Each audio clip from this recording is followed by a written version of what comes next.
Odisha medical college teachers association वार्षिक सम्मेलन Cuttack ACB medical अनुष्ठित हो जाइछि। मुख्य अतिथि भाव राज्य स्वास्थ्य मंत्री मुकेश महालिंग जोगदे समस्त को किपरि उत्तम चिकित्सा सेवा जोगाई दिया ताहा उपरे गुरुत्वारोप कराइथिले। एहासह सुस्थ ओडिशा रोगमुक्त ओडिशा गठन करने को डाक्तर मानक परामर्श देथिले। राज्य सरकार पक्षर एसोसिएशन जो दाबी रही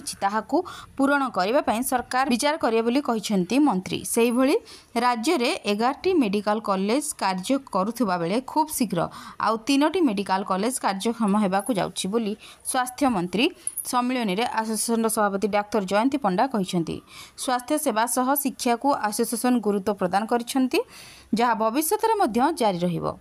सम्मेलन में डीएमईटी संतोष कुमार मिश्र, स्वास्थ्य विश्वविद्यालय कुलपति मानस रंजन साहू, एसीबी अध्यक्ष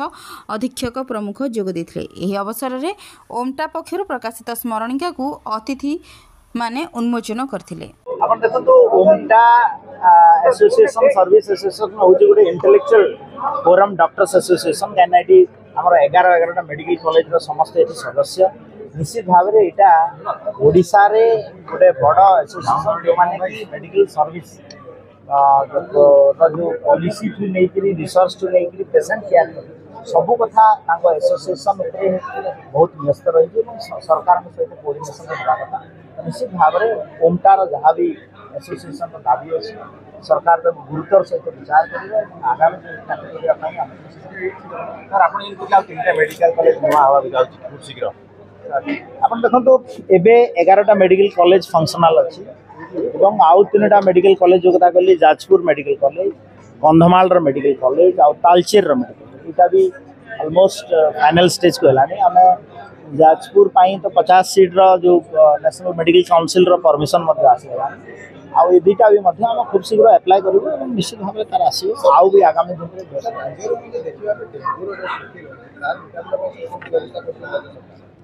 स्थिति उपर पूरा आमर नजर रखी टीम मुकाबला करने सरकारी स्तर में आम पदक्षेप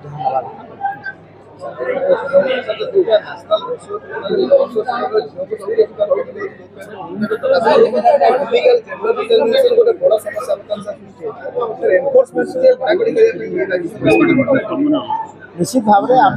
निर्देश स्टैंडिंग गाइडलाइन सरकार गुरुत्व सहित विचार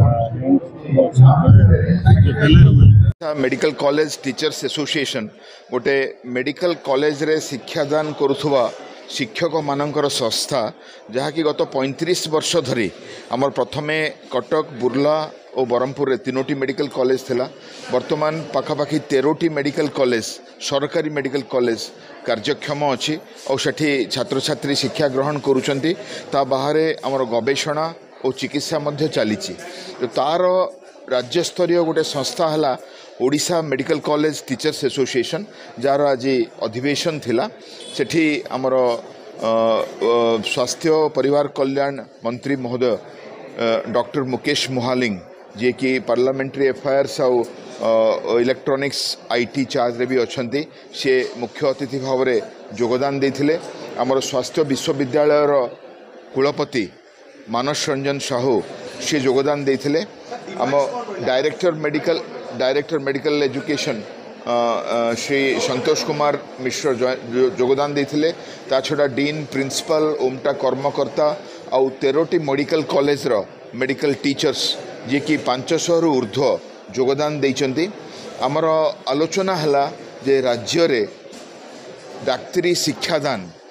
चिकित्सार मान और गवेषणा ताकू केमिति आमे उन्नत करि परिबा, रोगी को केमिति भल पाइबा, आमर पाठ पढ़ेबा चिकित्सा करेबा काम को केमिति भल पाइबा आउ डाक्तर भितर जो विभेद रहउची बा भिन्नता रहउची ताकू केमिति आमे दूर करिबा सेथिमे आम कॉन्फ्रेंस रो थीम अछि let's love each other let's stand together. तो सेही जो भल पाइबा आउ मिसिकी चलिबा से केवल डाक्तरों भितर नुहे डाक्तर रोगी समाज